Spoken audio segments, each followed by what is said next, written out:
Section 18 of Nuggets of the New Thought. Read by Jennifer Fournier, Marshall, Virginia, USA. Nuggets of the New Thought by William Walker Atkinson. A Foreword. An extract from the article of this name in which the author introduced himself to the readers of the magazine New Thought, upon assuming the position of co-editor in December 1901. An individualist. Wearing no ticket or label. No one has a corner on truth. Enough to go around. The infinite power back of all things. The real self is spirit. The law of attraction. Fear thought. The brotherhood of man. I generally call myself a mental scientist, and am so known to my friends, but I merely use the term because it is broad and comprehensive, not because I bear the ticket of any particular school of the New Thought, not because I wear the badge of any special leader. I am an individualist. I believe in the right of every man to think his own thoughts, to find his way to the truth by whatever road he may see fit, even if he prefers to cut across fields in getting there. I believe that whilst all men are brothers, and each a part of a mighty whole, still each one must stand squarely upon his own feet, must work out his own salvation, must do his own thinking. I believe that truth is everywhere, in everything, and that we may uncover a bit of it wherever we may happen to dig. I do not believe that any person has a corner on the truth, a monopoly of knowing. I do not believe in popes, in or out of the New Thought. Each of us will uncover his own little bit of the truth, but we must not imagine that we have the whole thing. There's enough truth to go around, and to spare. I believe that there is an infinite power in and of all things. I believe that, although today we have but the faintest idea of that power, still we will steadily grow to comprehend it more fully, will get in closer touch with it. Even now, we have momentary glimpses of its existence, a momentary consciousness of oneness with the Absolute. I believe that the greatest happiness consists in maintaining toward the Absolute the attitude of the trusting child, who, feeling no doubt of the parent's love, no doubt of his wisdom, places his little hand in that of the parent and says, "Lead thou me on." I believe that he who feels towards the Absolute the trustfulness of the babe which places its tired little head close to the breast of the mother, will also be conscious of the tender answering pressure as the babe is drawn just a little closer to the mother heart. I believe these things. I have felt them. I believe that man is immortal, that the real self is spirit, which uses mind and body as its tools and manifests itself according to the fitness of the tools.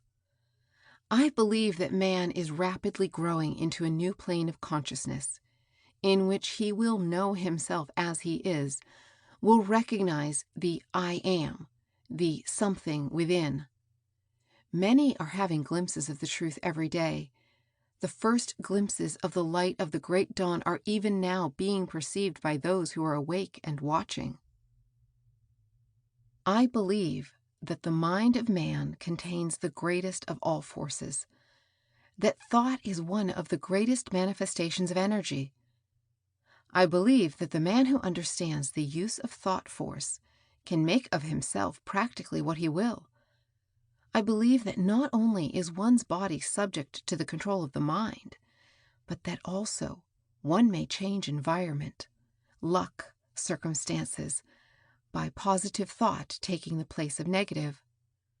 I know that the I can and I will attitude will carry one forward to success that will seem miraculous to the man on the I can't plane. I believe that thoughts are things, and that the law of attraction in the thought world will draw to one just what he desires or fears. I believe that fear thought is the root of more misery, unhappiness, disease, crime, failure, and other undesirable things than any one thing in the world. I intend to attack this monster most vigorously through these columns. I intend going for him with the grace of God in my heart and a good hickory club in my hand. I will cause many of you to tear out fear by the roots. You don't need it about you. I will preach the gospel of fearlessness. There is nothing in the world or out of it to fear except fear.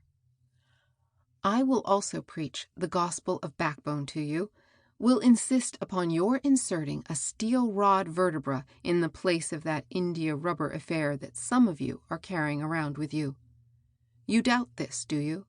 Well, just you wait and see. I believe in the brotherhood of man. I believe in being kind. I believe in everyone minding his own business and allowing everyone else the same privilege. I believe that we have no right to condemn. Let him who is without sin cast the first stone.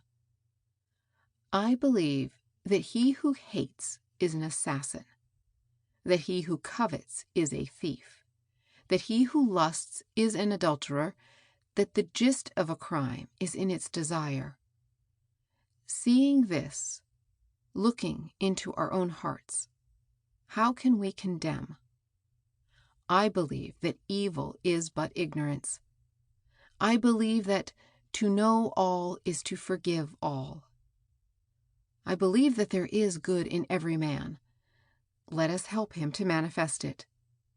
I believe in the absolute equality of the man and the woman. Sometimes I think that the odds are slightly in favor of the woman. I believe in the sacredness of sex. But I also believe that sex manifests on the spiritual and mental planes, as well as on the physical. And I believe that to the pure, all things are pure. I also believe in the gospel of work, in hustling. I believe in the I do, as well as the I am. I know that the man who will take advantage of the power of the mind, and who will manifest that power in action, will go forward to success as surely and as steadily as the arrow from the bow of the skilled archer. End of section 18.